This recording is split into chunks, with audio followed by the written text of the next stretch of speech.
نحمده ونصلي ونسلم على رسوله الكريم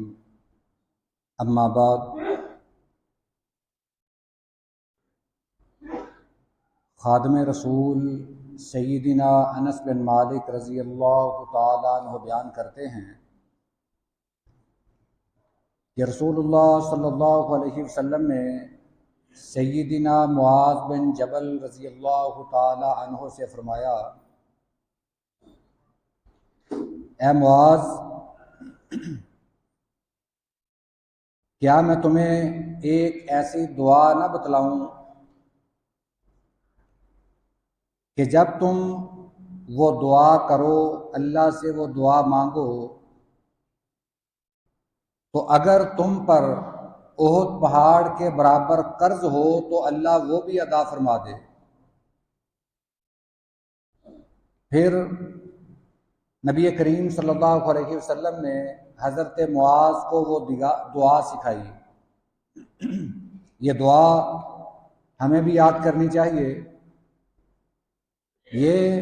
ہمارے رزق میں برکت کے لیے بھی ہے، ہماری مالی پریشانیاں دور کرنے کے لیے بھی ہے، اور نبی کریم صلی اللہ علیہ وسلم کا یہ فرمانا کہ اے معاذ، اگر تجھ پر احد پہاڑ کے برابر بھی قرض ہو، اللہ وہ بھی ادا فرما دے گا۔ اس دعا کے الفاظ بھی بڑے شاندار ہیں۔ آپ نے وہ دعا یہ سکھائی، اللہم مالک الملک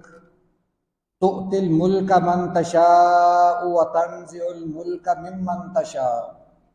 وتعز من تشاء وتذل من تشاء بيدك الخير انك على كل شيء قدير رحمن الدنيا والآخرة ورحيمهما تؤتيهما من تشاء وتمنع منهما من تشاء ارحمني رحمة تغنيني بها عن رحمة من سواك۔ یہ امام طبرانی نے اپنی معجم الکبیر میں یہ روایت نقل کی ہے۔ اس کی سند حسن ہے۔ اس دعا کا مفہوم اور ترجمہ یہ ہے، آدھی دعا تو قرآن کریم کی سورہ آل عمران کی آیت مبارکہ ہے، جو بڑی مشہور ہے، اکثر ہم سنتے رہتے ہیں، کئی جگہوں پر لکھی بھی ہوتی ہے، اللہم مالک الملک، اے اللہ تو بادشاہوں کا بادشاہ ہے، حاکموں کا حاکم ہے،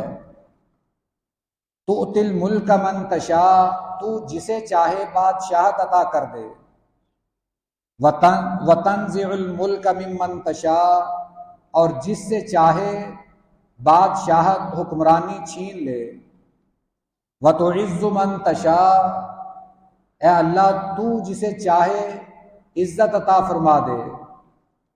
وتذل من تشاء، جسے چاہے ذلت عطا کر دے، بیدک الخیر، ہر طرح کی خیر تیرے ہی پاس ہے، انک علی کل شیء قدیر، اے اللہ تو ہر چیز پر قدرت رکھنے والا ہے،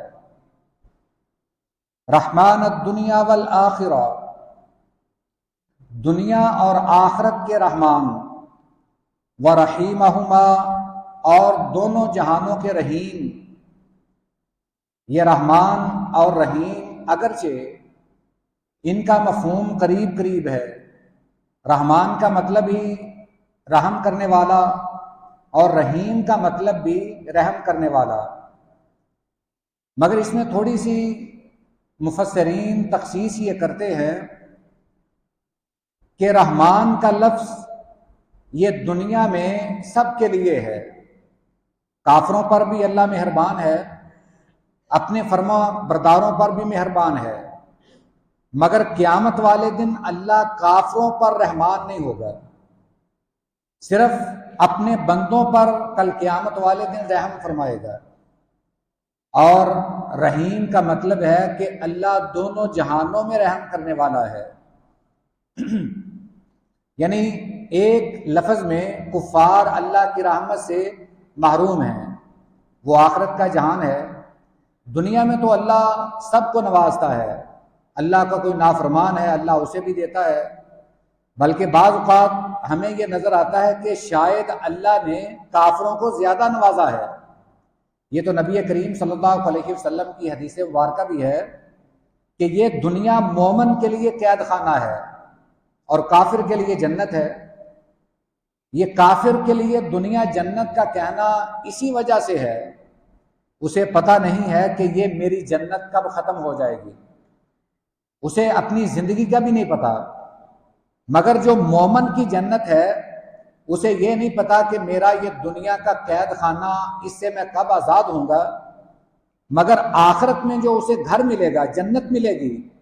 وہ اس کے لیے ہمیشہ ہمیش کے لیے ہے، دائمی ہے۔ اللہ تعالی ہمیں بھی ان لوگوں میں شامل فرمائے۔ تو آگے نبی کریم صلی اللہ علیہ وسلم نے یہ الفاظ بیان فرمائے کہ تُؤْتِیہما مَن تَشَاءُ،